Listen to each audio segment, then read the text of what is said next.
Dengki ke gop. Nanti do jamaah getanya maklun minum.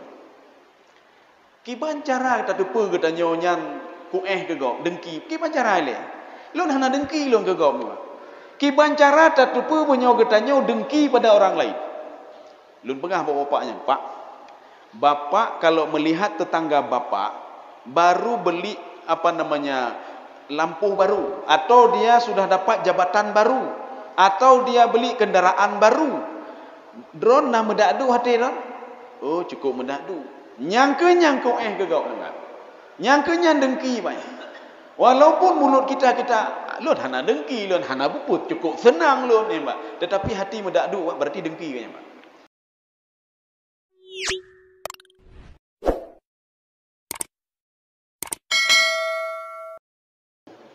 Warahmatullahi wabarakatuh. Alhamdulillahi rabbil alamin. Wassalatu wassalamu ala asyrafil anbiya'i wal mursalin wa ala alihi wa ashabihi ajma'in. Raditu billahi rabba wa bil islami dina wa bi muhammadin nabiyya wa rasulah. Rabbi syrah li sadri wa yassir li amri wahlul 'uqdatam min lisani yafqahu qawli. Allahumma ja'al jam'ana hadza jam'an marhuma wa tafarruqana min ba'dihi tafarruqan ma'suma. Kaum muslimin dan muslimat sidang jamaah maghrib menjelang isya yang dirahmati Allah. Di dalam Al-Quran ada namanya tanasub. Tanasub itu artinya kesesuaian. Ketika Al-Quran bercerita tentang sorga dan nikmatnya, Allah juga bercerita tentang neraka dan azabnya. Ketika Allah Subhanahu wa taala bercerita tentang orang yang diazab oleh Allah juga di dunia, seperti kaum Ad, kaum Samud dan lain sebagainya. Allah juga bercerita tentang kaum yang diberikan rahmat oleh Allah Subhanahu wa taala. Ketika di Al-Quran Allah memuji seseorang, begitu juga dalam Al-Quran Allah melaknat seseorang itu. Ketika di dalam Al-Quran Allah memuji kelompok, maka ketika itu pula Allah melaknat kelompok tertentu juga. Ini sebagaimana yang ada di dalam surah Maryam. Dalam surah Maryam Allah Subhanahu wa taala memuji para nabi. Bahkan Nabi Ibrahim, Nabi Ismail, Nabi Nuh dan lain sebagainya dengan kalimat siddiqan nabiyya, rasulan nabiyya, sadiqal wa'di. Itu untuk Nabi Ibrahim alaihissalam. Nabi Ibrahim Allah ingin katakan dia adalah sadiqal wa'di. Bahkan ayahnya sendiri berani dia dakwahi sadiqal wa'di. Setelah itu, ini masih pada surah Maryam. Ayat 59 surah Maryam, Allah Subhanahu wa taala menceritakan terhadap satu kelompok yang dilaknat oleh Allah. Tadi cerita pribadi yang diangkat oleh Allah Subhanahu wa taala, Nabi Idris, Nabi Ibrahim, Nabi Ismail. Tetapi kata Allah Subhanahu wa taala, yang ada Al-Quran bisa dibuka surah Maryam ayat 59. A'udzu billahi minasyaitonir rajim. Bismillahirrahmanirrahim. Fa khalafa mim ba'dihim khalfun. Ini adalah fa tafri namanya. Di dalam tafsir lain dikatakan fa ini adalah fa bayan. Kenapa fa tafri? Yang akan diceritakan oleh Allah Subhanahu wa taala pada ayat 59 adalah bahagian daripada ayat sebelumnya. Ketika Allah memuji Nabi Ibrahim, memuji Nabi Ismail, kenapa dia puji? Nabi Ibrahim patuh dan taat kepada Allah, Ismail patuh dan taat kepada Allah, Idris wa rafa'na lahu makanan aliyah, saya angkat dia derajat yang paling tinggi. Kenapa? Nabi Idris itu patuh dan taat kepada Allah. Tetapi fa khalafa mim ba'dihim khalfun, dijelaskan fa tafriq oleh Allah, di belakang mereka itu. Ini siapa di belakang mereka? Artinya setelah mereka itu siapa itu? Imam Al-Qatadah mengatakan dalam tafsirnya, yang dimaksudkan dengan fakhalafa min ba'dihim khalfun adalah umat Muhammad sallallahu alaihi wasallam. Artinya ada umat Muhammad yang berbuat hal-hal yang negatif. Perhatikan kalimat khalfun. Ketika kalimat khalfun itu menggunakan tak sukun, khalfun itu makna negatif. Ketika nanti di dalam di dalam hadis itu ada khalafun, itu makna positif. Makanya di dalam tafsir Sawi, Imam Sawi mengatakan makna khalfun al-ma'siyah.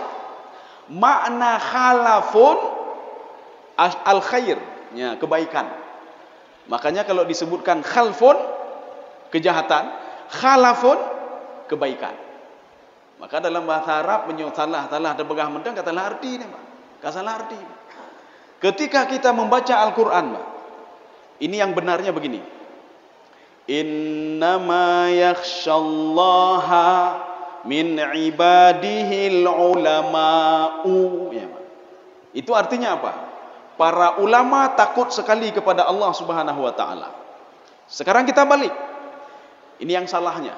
Innama yakhshallahu min ibadihil ulama'a. Barisnya, Pak. Allah takut sekali dengan para ulama. Ya, kata salah, ya, Pak. Artinya apa? Kita salah baris bisa salah arti. Lagi kita pegah bino, Pak. Alhamdulillahi rabbil alamin. Itu yang benarnya. Alhamdu, kata Imam As-Sa'di, As-Sana. Kata Imam Ibnu Abbas, As-Sana, puji-pujian. Tetapi tatkala kita membaca Alhamdulillahi rabbil alamin, itu dengan hak. Itu apa maknanya? Halaka, celakalah, hancurlah. Alhamdulillah, celakalah bagi Allah. Titi urah dah baca lagi ya. Bagaimana mau Fatihah kita itu benar, Pak? Bahkan di dalam Fiqhul Islami wa Adilatu, di situ ada 4 mazhab mengatakan, lau akhta'a wa taghayyara al-ma'na batalat salatu. Kalau di dalam Fatihah kita membaca baris yang berbeda, kemudian taghayyara al-ma'na, maknanya berubah, batalat salatu. Salatnya batal. Ya. Kita kembali ke surah Maryam ayat 59. Artinya Allah mengatakan fa khalafa min ba'dihim khalfun. Setelah para nabi yang dipuji oleh Allah Subhanahu wa taala, ada datang umat setelah itu. Kata Imam Al-Qatadah, umat yang dimaksud adalah umatnya Muhammad sallallahu alaihi wasallam. Apa yang mereka lakukan? Adha'us salah. Mereka tidak salat. Hana itu mayang li. Sudah, ini pendapat pertama. Di dalam tafsir Jalalain, Imam Jalalain mengatakan fa khalafa min ba'dihim khalfun. Kelompok yang dimaksud adalah al-Yahud wan Nasara, Yahudi dan Nasrani yang tidak salat. Sekarang pertanyaannya, apakah dalam syariat Yahudi, di dalam syariat Nasrani, apakah salat itu wajib? Wajib. Imam Al-Qurtubi menjelaskan, sifat salat Yahudi dan Nasrani itu, mereka harus salat, wajib salat 4 rakaat, 4 rakaat. 2 rakaat rak'ataini ghadatan wa rak'ataini asyian. 2 rakaat di pagi hari, 2 rakaat di malam hari. Jadi makanya Nabi Musa alaihissalam tahu betul masalah ibadah salat itu. Cuma bedanya apa? Kata Imam Al-Qurtubi, kata Imam At-Tabari dalam tafsir beliau, beda salat kita dengan salat Yahudi dan Nasrani bi ghairi ruku. Ya, ini kata Imam Sya'rawi juga demikian, Pak. Tanpa adanya ruku. Nabi Isa alaihissalam diutus untuk Bani Israel. Wa rasulan ila Bani Israel. Saya rasul untuk Bani Israel. Ausani bis salati was zakah. Saya itu disuruh oleh Allah untuk mewajibkan Bani Israel salat dan bayar zakat. Maka beda fikir kitanya tembayang kitanya mentang wajib kan ni. Jadi artinya apa? Yahudi juga wajib salat. Nasrani juga wajib salat.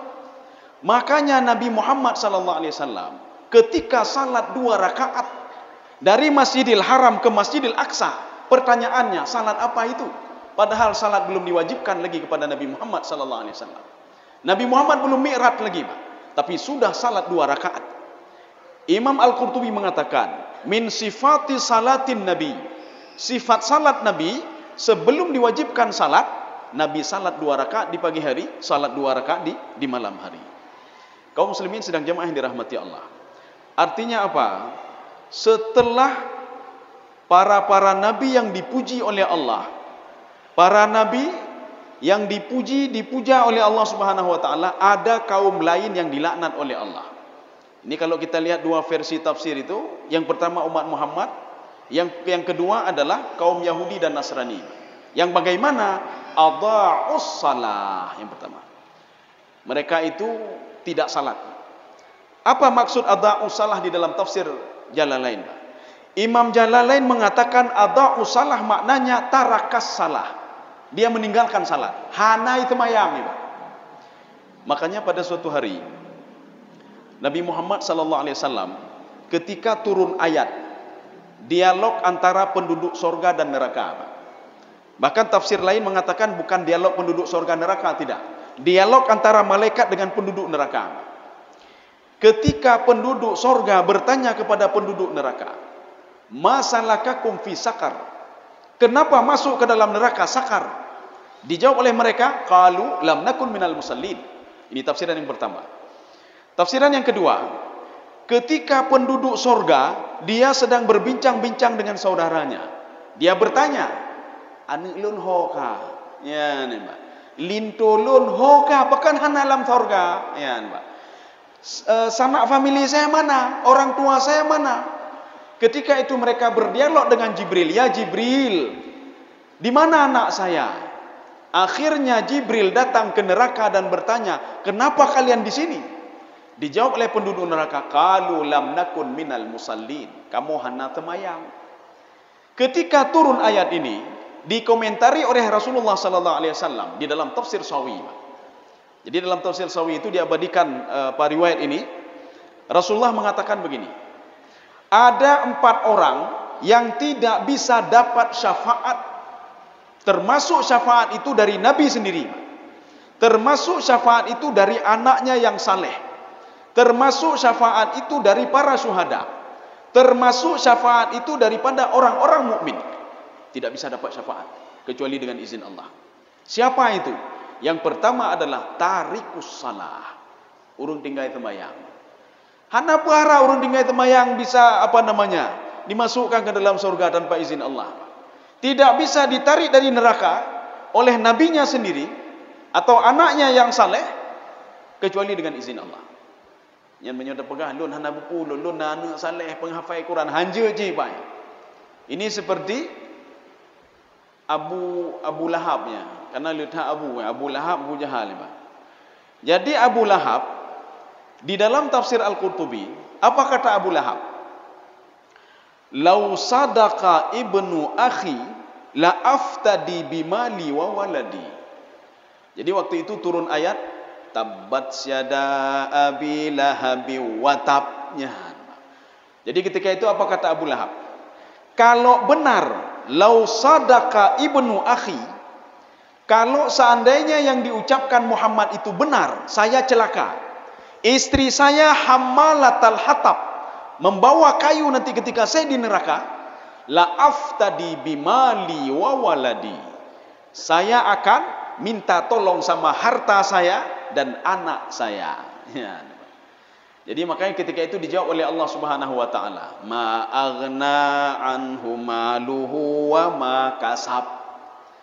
Ya Abu Lahab ya, dibalik-balik Abu Lahab, Abu Jahal. Abu Lahab, hartamu tidak bisa menolongmu. Anakmu tidak bisa menolongmu.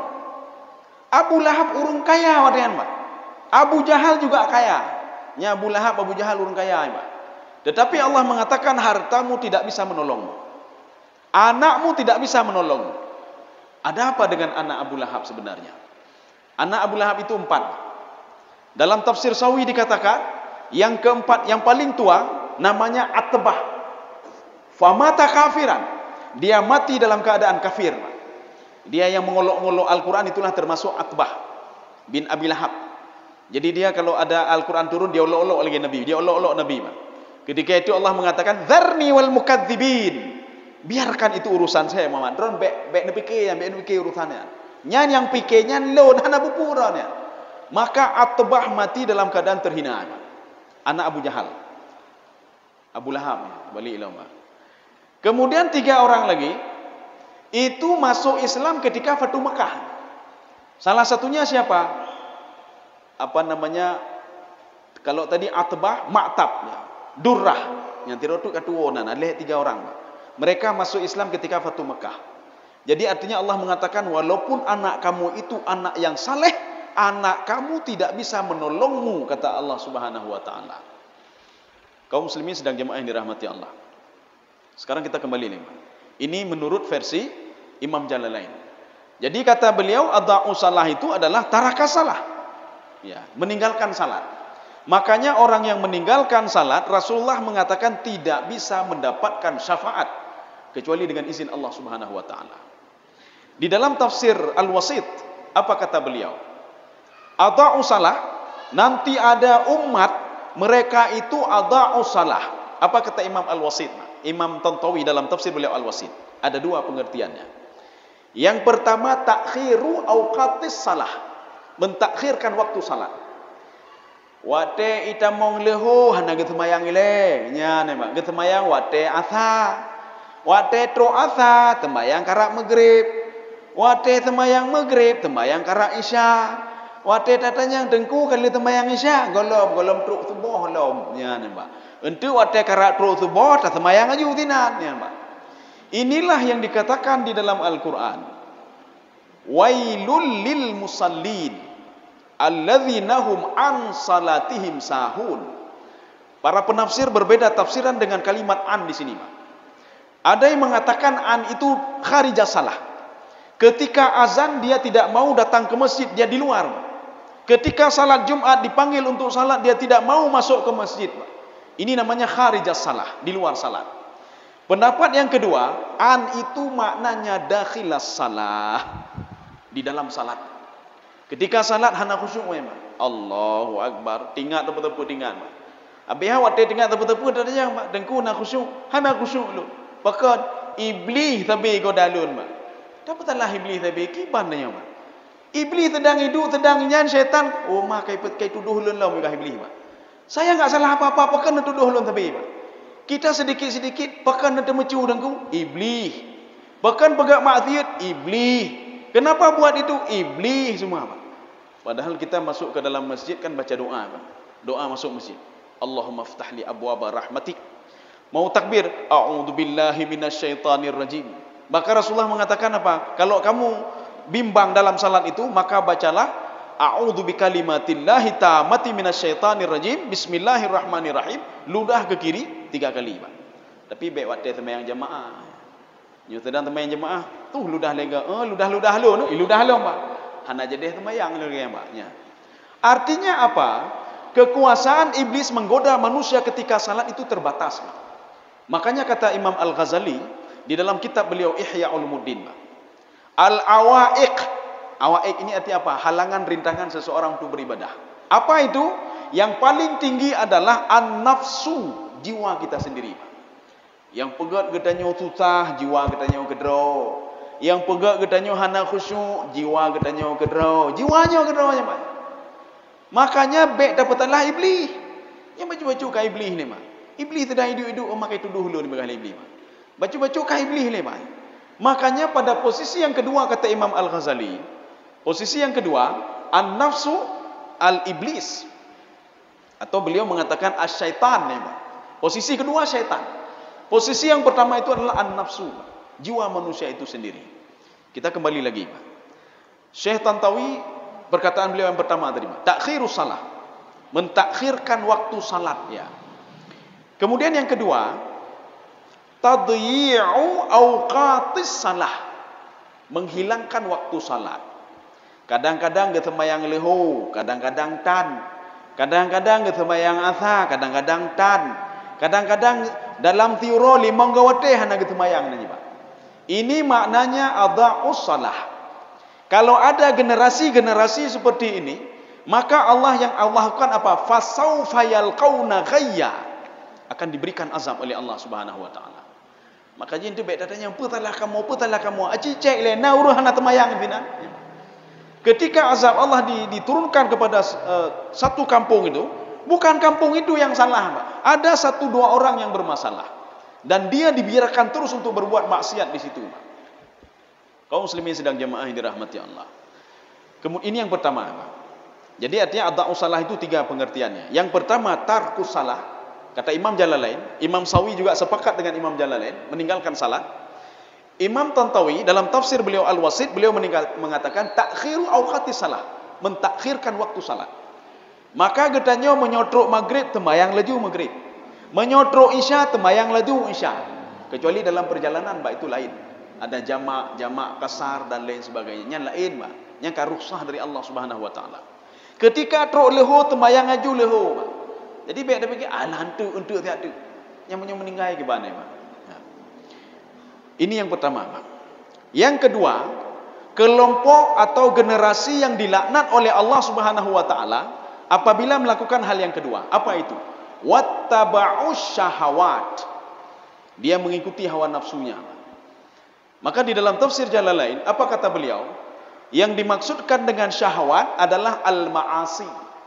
Abih pegak maksiat ni, ini maksiat, ini maksiat, banyak maksiat yang dilakukan. Ibadah itu, kata Imam Al-Ghazali, bisa 2, ada 2. Yang pertama ibadah zahir. Yang kedua ibadah batin. Mana ibadah zahir? Tangan, tamu sedekah. Babah, kita ngomong baik-baik. Kaki, ibadah zahir, kita pergi ke masjid. Kemudian apa lagi? Ibadah zahir, kita sujud pada Allahnya, ibadah zahir nanya, Pak. Ada ibadah batinnya, Pak. Kita sabar, kita juga sabar, qanaah dan lain sebagainya.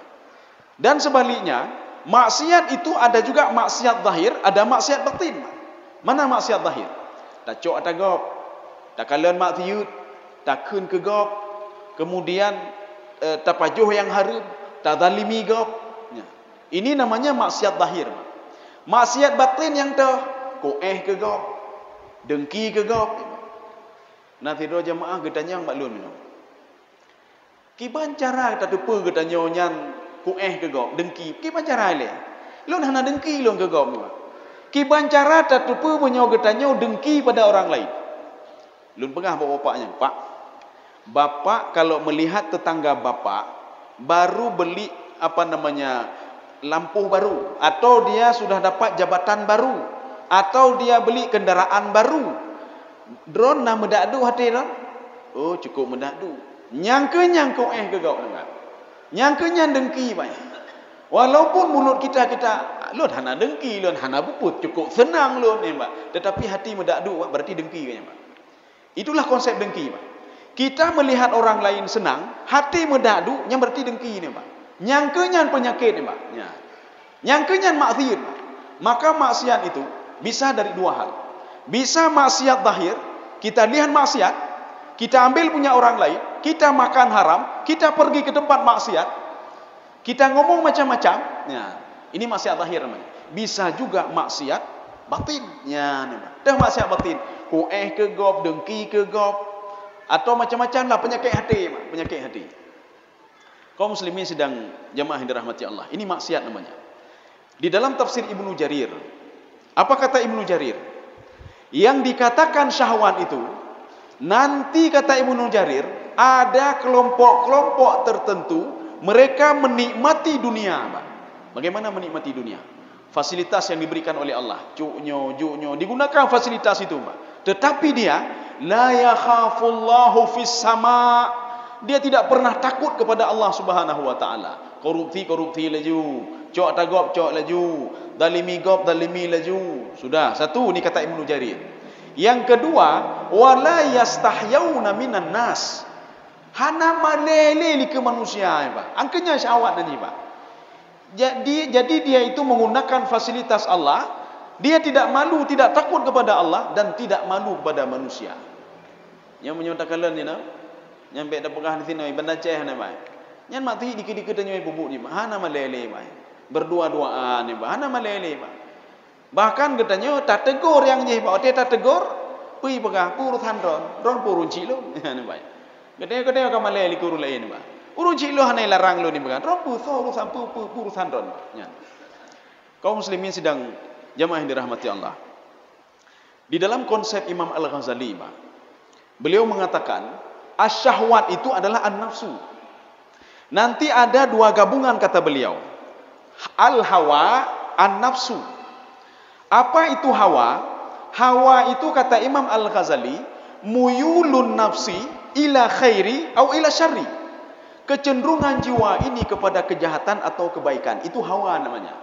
Lagi bahasa katanya hawa. Lun hawa dah lun. Hawa apa? Hawa yang puteren jabatan tipulan. Ya, itu berarti kejelekan ni, Pak.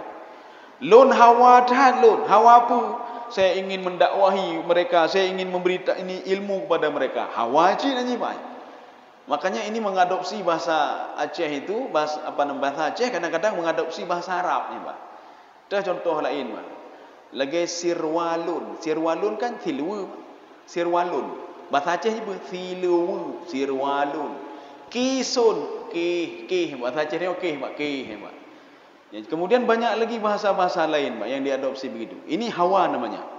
Jadi sama seperti bahasa Indonesia. An-nafsu kata Imam Al-Ghazali, fihi ihtimalani. Ada dua ihtimal, dua pilihan, dua pemahaman. Apa itu? An-nafsu huwa ar-ruh. Yang dikatakan nafsu itu adalah roh. Orang yang tidak ada roh berarti tidak ada nafsu lagi. Orang yang ada roh berarti dia ada nafsu. Ya, ini yang pertama. Yang kedua kata beliau, kullu jawarih al-mutaharrikah fahuwa nafsu. Anggota tubuh yang masih bergerak-gerak ini namanya nafsu. Menyoka, istilah jinyan. Haitim bergerak ni kekenang stroke nya. Berarti hanale nafsu caranya, Pak. Ya. Oh, kesnyo mendung stroke berarti jiwanya hanale nafsu, Pak. Kenapa? Karena yang setiap bergerak itu dia pergi ke masjid melakukan sesuatu, itulah nafsu, Pak. Berarti hawa nafsu itu apa? Kecenderungan untuk berbuat kebaikan atau kejahatan yang dilakukan oleh anggota tubuh ini. Makanya syahwat itu lebih identik kepada kejahatan. Makanya kenapa Imam Jalalain mengatakan makna syahwat itu adalah al-ma'asi, melakukan kemaksiatan. Ini kan dua-dua ini Allah mengatakan dalam Al-Quran, fasawfa yalqawna ghayya. Ghayya itu apa itu? Fasawfa yalqawna ghayya itu dua azab. Azab di dunia dan azab di akhirat. Apa makna ghayyan? Ghayyan itu maknanya difaini minal azab. Azabnya double. Sudah diazab di dunia, diazab di akhirat. Aci kalian urung hana temayang, Pak. Urung hana temayang, walaupun semua dimiliki oleh dia, jabatan punya, semua dia punya, hana temayang, itu jiwanya lagi terganggu, Pak. Tidak tenang jiwa dia. Na tidur jamaah hijab baklun, Pak. Dia pegah baklun mina. Nyo untuk pemilunya kan, tapi pilih mentang bapaknya ai pegah. Lu tanya yang pekan. Geknya sering tak gebantu gop. Gebantu masjid, gebantu anak yatim, gebantu fakir miskin. Bahkan cukupnya nurungnya, Mbak, dermawan sekali. Oh, get dah lu kan. Cuma nak apa kurang ai pegah. Lu tanya apa kurang? Hana temayang. Lu pegah lu menyohana temayang kan tak kurang mandum lu pegah lu. Orang walaupun dia dermawan, tidak salatnya mandung kurang, Pak. Kan baca kurangnya. Kenapa demikian? Karena orang sekarang itu menilai salat itu biasa saja. Hana buku temayang, hana buku. Padahal orang yang tidak salat itu, orang yang berbuat maksiat itu, fasaufa yalqauna ghayya. Dia akan diazab double, Pak, di dunia dan di akhirat oleh Allah Subhanahu wa taala. Kaum muslimin sedang jemaah dirahmati Allah. Ini di dalam tafsir Jalalain, beliau mengatakan ghayyan itu apa? Ghayyan itu wadin fi jahannam. Orang yang tidak salat, orang yang berbuat maksiat, tempat mereka bukan di nerakanya saja, tetapi lebih lehok dari neraka, Pak. Di mana? Lembah neraka, Pak. Kalimat ini pernah diungkapkan Rasulullah sallallahu alaihi wasallam di depan sahabatnya. Apa kata Rasulullah? Wahai sahabatku, ittaqu jabbal hazan. Takutlah olehmu jabbal hazan. Sahabat bertanya, wa ma jabbul hazan ya Rasulullah? Apa itu jabbul hazan ya Rasulullah? Dijawab oleh Rasulullah, jabbul hazan wadin fi jahannam uiddat lil qurra'in marra'in. Jadi Jabal Hazan itu sebuah lembah di neraka jahanam yang dipersiapkan bagi orang pembaca Al-Quran, penghafal Al-Quran, pentadabbur Al-Quran, penelaah Al-Quran. Marra'in, dia ria dalam membaca Al-Quran. Ria bukan karena Allah. Dia menghafal Al-Quran bukan karena Allah, mengkaji Al-Quran bukan karena Allah, mentadabbur Al-Quran bukan karena Allah.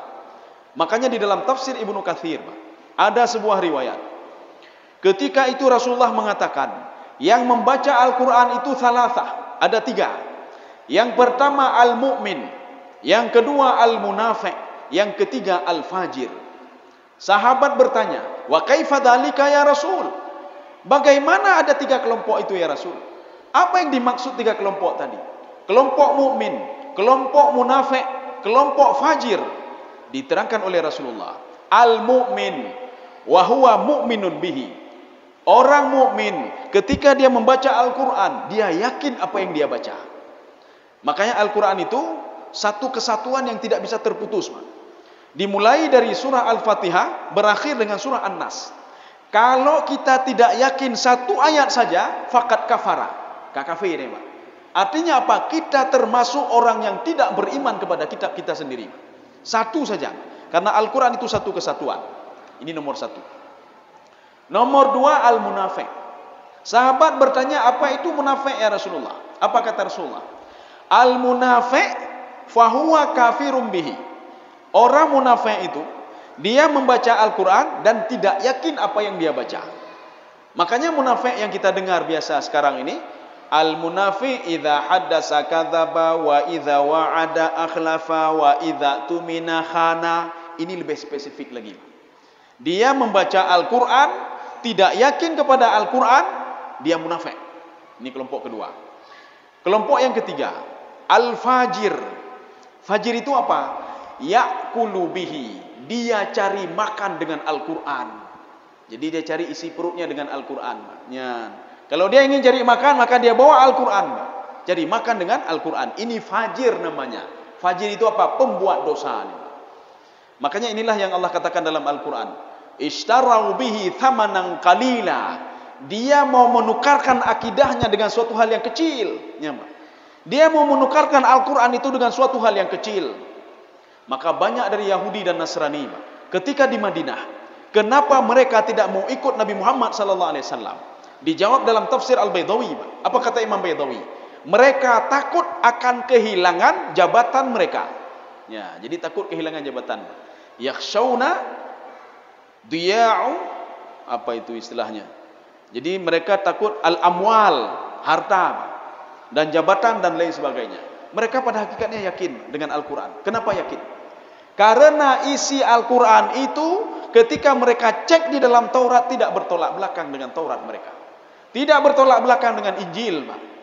Hukum potong tangan ada di dalam Taurat. Hukum mencuri ada di dalam Taurat. Dalam Injil juga ada. Hukum orang berzina itu dirajam ada di dalam Taurat, ada di dalam Injil, apalagi di dalam Al-Quranul Karim. Makanya mereka itu diotak-atik, termasuk 2 hal yang dikeluarkan dari Taurat dan Injil. Apa itu? Hukum potong tangan dan hukum rajam. Sehingga mereka dilaknat oleh Allah Subhanahu wa taala. Gara-gara apa?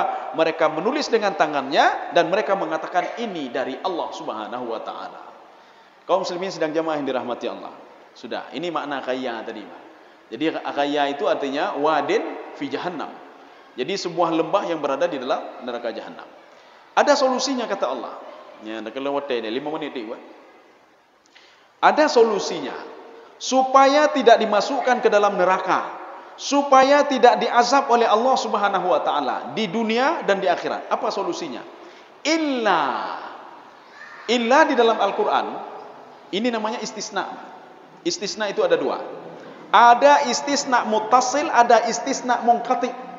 Istisna muttasil itu berhubungan dengan ayat sebelumnya. Istisna munqati tidak ada hubungan dengan ayat sebelumnya. Nanti di juz 30 ada beberapa ayat yang munqati, yang sudah saya ketemukan ada 2 ayatnya. Yang munqati ya. Artinya tidak ada hubungan dengan ke belakang. Dia berdiri sendiri. Kalau ayat ini itu namanya istisna muttasil. Maksudnya begini. mau enggak kamu supaya tidak saya azab di dunia dan akhirat? Illa, kecuali yang tidak saya azab. Yang pertama, ada 3 ini, illa man taba, orang yang bertaubat. Taubat apanya? Dijawab oleh Imam As-Sa'di dalam tafsir beliau, at-taubah minasyirki wal ma'asi, bertaubat untuk tidak syirik lagi dan berbuat maksiat lagi. Ya. Kalau di dalam bahasa Al-Quran itu ada kalimat lain, hada yahudu, sehingga menjadi yahudian. Hada yahudu kita jumpai di dalam Al-Quran, inna hudna ilaika. Tapi sayangnya kalimat hudna itu bukan bahasa Arab. Hudna bahasa Ibrani, bahasa yang digunakan oleh orang Yahudi ketika mereka bertobat di depan Nabi Musa alaihissalam. Inna hudna ilaik, sehingga kalimat hada yahudu menjadi Yahudi. Yahudi yang kita kenal sekarang itu adalah bahasa Ibrani, bukan bahasa Arab. Walaupun ada di dalam Al-Quran Yahudiyya wala Nasraniyan, yang Nasrani cuma bahasa Arab. Kenapa? Karena berasal dari kalimat nasara, yansuru, ada yang nisbah menjadi Nasrani. Makanya makna taba yatubu atau hada yahudu itu maknanya apa? Kembali lagi kepada fitrah. Fitrahnya manusia, dia tidak syirik kepada Allah. Fitrahnya manusia, urang ge akai mendoma. Cuma kenapa? Imam Sawi mengatakan, kenapa manusia itu berbuat maksiat?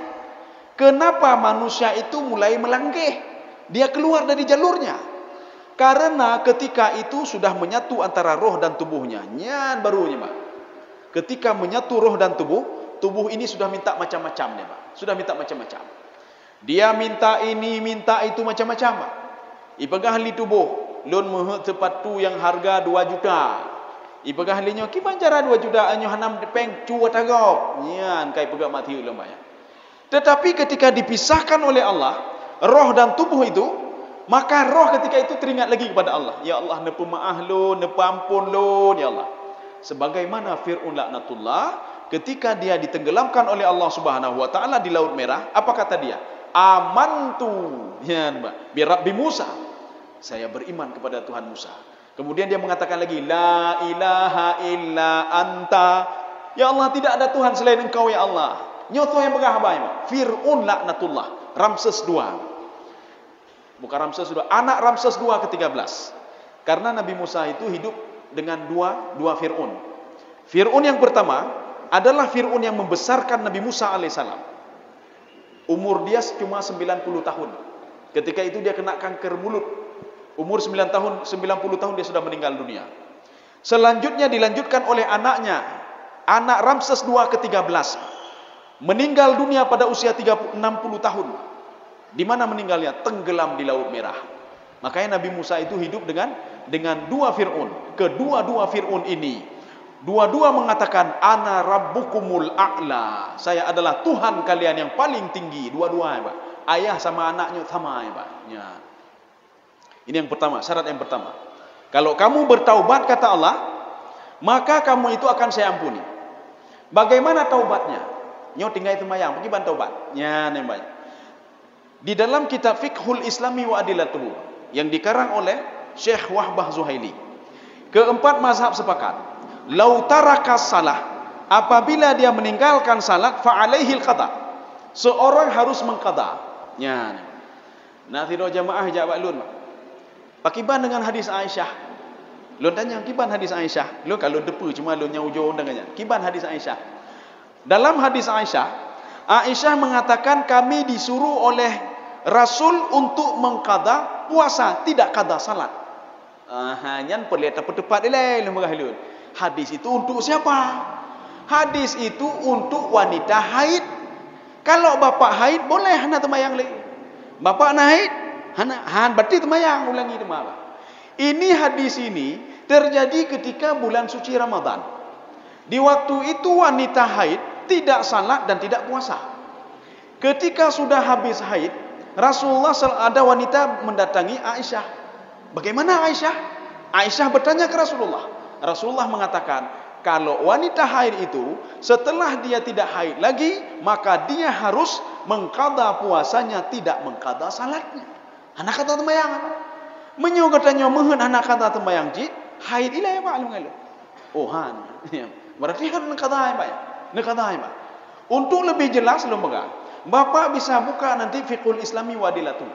Atau bisa buka bagaimana pendapat Imam Hanafi, pendapat Imam Maliki, pendapat Imam Syafi'i, dan pendapat Imam Hambali. Ini masalah caranya nanti itu teknis ya, teknis. Jadi masing-masing nanti dijelaskan, dan kita tidak membahas fikih pada kesempatan ini Pak. Dan coba nanti tanya kepada yang pakar-pakar fikih. Ini cara tobatnya. Cara tobat untuk tidak berbuat maksiat, baik boleh Pak. Kalau dulu kita makan haram, baik paju haram le. Kalau dulu kita mendalimi orang lain, jangan dalimi lagi. Kalau dulu kita itu kenggegok, baik kenggegok le. Karena ini berpengaruh pada ibadah kita. Syekh Asy-Syangqiti Pak, di dalam kitab beliau Al-Aqaid As-Salafiyah, apa kata beliau? Al-hijabu bainal mar'i bainal abdi wa rabbih adz-dzunub. Jadi hijab di antara seorang hamba dengan Allah itu, di mana hijabnya? Dzunub, dosa dia. Makanya kata Syekh Syangqiti, kenapa seseorang itu ketika mau salat berat sekali Pak? Berat hati bayang. Ketika mau bayar zakat berat sekali. Ketika mau berinfak berat sekali. Karena ada dosa dalam hatinya. Jadi makanya dosa itu membuat kita berat. Kenapa berat bangun tengah malam? Karena dosa. Kenapa berat menjalankan perintah Allah? Karena dosa. Nyaci dah kalian, padahal hana berat jauh masjid mah. Hana berat jauh masjid. Waktu tarik masjid tang beratnya. Tapi waktu tapakat jak gede gunung, oh cukup tegar yang bang. Ngentalo long gede waktu baik gunung waktu bang. Waktu kata mu long waktu bang. Sanggup dia naik gunung. Tetapi ketika dia dimasukkan ke dalam masjid, taikat ngentalo, talo butuh yang baik. Kenapa? Karena dosa yang dia lakukan, Pak. Makanya berat untuk beribadah. Maka jika katanya ketika melakukan sesuatu pekan berat hal ini, berarti ada dosa ini, Pak. Dosa itu kata Rasulullah kepada Aisyah, iyyaki wa muhaqqiratiz dzunub. Aisyah, hati-hati dengan dosa kecil. Jangan pernah meremehkan dosa kecil. Setiap dosa kecilmu akan dimintai pertanggungjawaban oleh Allah Subhanahu wa taala. Ya, ni Pak. Maka jika pekan katanya gue istighfar, Pak. Bata duduk astaghfirullah, ya Allah nepu ma'ahlun, astaghfirullah, ya Pak. Atau kita ucapkan la ilaha illa anta subhanaka inni kuntu minadz zalimin, ya Pak. Menyomale dengan ligok kan tu malay Pak. Katanya kan pebuk desa. Ya Pak. Waktu kita duduk la ilaha illa anta subhanaka dengan doa Nabi Yunus, berarti letak desa lewetnya, ya Pak. Kalau malu nebedah tengah malam hana so dengar Pak, kecuali iblis, syaitan dan malaikat ni Pak. Ini dan yang Allah nak pelajari cerita ni, Allah segala sesuatu itu sudah mengontrol kita Pak. Tak bedah je dengan malam hana tak dengar Pak. Tadu juna la ilaha illa anta subhanaka inni kuntu minadz zalimin lun zalim nepu ma'ahlun ya Allah, ya Pak. Atau doanya Nabi Adam alaihissalam, Rabbana innana zalamna anfusana, ya Pak. Lun kata lim ya Allah nepu ma'ahlun ya Allah, ya Pak. Ini syarat yang pertama. Yang kedua kata Allah, illa man taba wa amana, dan dia beriman. Apa maksud iman di sini, Pak? Imam Sawi mengomentari ayat ini, amanah di sini adalah rukun iman. Rukun iman yang dimaksud itu adalah 6, yang 6. Kalau dia tidak beriman dengan salah satu saja, berarti dia tidak beriman kepada Allah Subhanahu wa taala. Dia beriman kepada Allah, beriman kepada malaikat, beriman kepada kitab, beriman kepada rasul, tapi tidak beriman kepada hari akhirat. Sama saja, hanya beriman. Oh, dia beriman kepada semuanya, tapi kepada takdir tidak yakin ya, berarti hanya beriman cik. Dia beriman kepada Allah, tidak yakin kepada malaikat, tidak beriman juga. Makanya yang dikatakan wa amanah, yakinlah. Yakinlah ketika kita salat, kita itu akan diberikan pahala oleh Allah. Yakinlah ketika kita berbuat maksiat, kita akan diberikan sanksi oleh Allah. Yakinlah ketika Allah itu ridha kepada kita, Allah akan memasukkan kita ke dalam surga. Yakinlah ketika Allah itu murka kepada kita, kita akan dimasukkan ke dalam neraka. Itu makna amanah.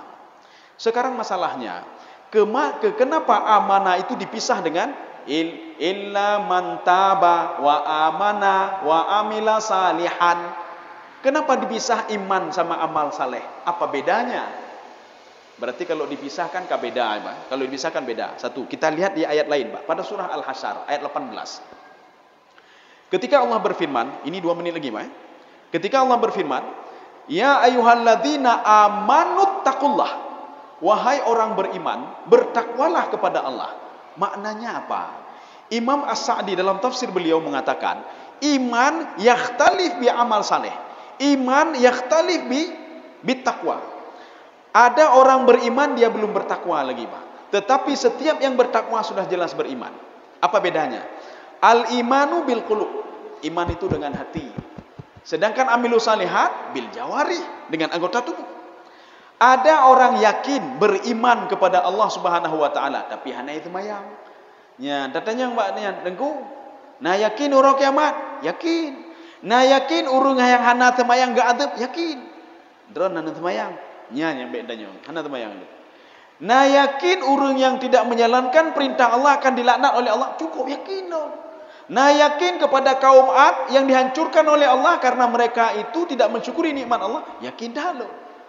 Ya. Tapi dron hana mutedekah. Oh hana nya bedanya hana mutedekah. Artinya apa? Iman sudah ada sama dia, tapi amilus salihat belum ada. Iman sudah ada sama dia, tapi dia belum bertakwa kepada Allah Subhanahu wa taala. Makanya Allah mengatakan, kalau ingin kalian itu tidak saya azab, lakukanlah 3 hal. Yang pertama, bertaubatlah. Jangan ulangi lagi. 1. Kemudian yang kedua, berimanlah dan yakin kepadaku. Karena naurun temayang lagi yang dah. Datanya pekan temayang nenggu. Ala urun lain temayang dah temayang jitnya. Datanya ngelam pekan dah temayang tunat. Hanya tak tebik le. Daripada hanya tebik temayang tunat dah. Waktu tak tebik ni hanya tebik ni. Kakilah daripada hana moh dah temayang tunat lagi. Jadi ada je temayang tunat karena hana moh ba urun lain. Karena hanya tebik nya. Daripada malai ba urun lain mandung bedah lunduk tidur lu kalau wina bedah mandung bedah cik. Allahu akbar. Artinya apa? Kita beryakin, Pak. Konsep ihsan. Ihsan itu apa? Ihsan itu anta'budallah ka'annaka tarahu. Fa illam takun tarahu fa innahu yaraka. Ada konsep seakan-akan gedenya udah kalian Allah, maka ibadah gedenya khusyuk dah, Pak. Kemudian yang ketiga, wa amilus salihat.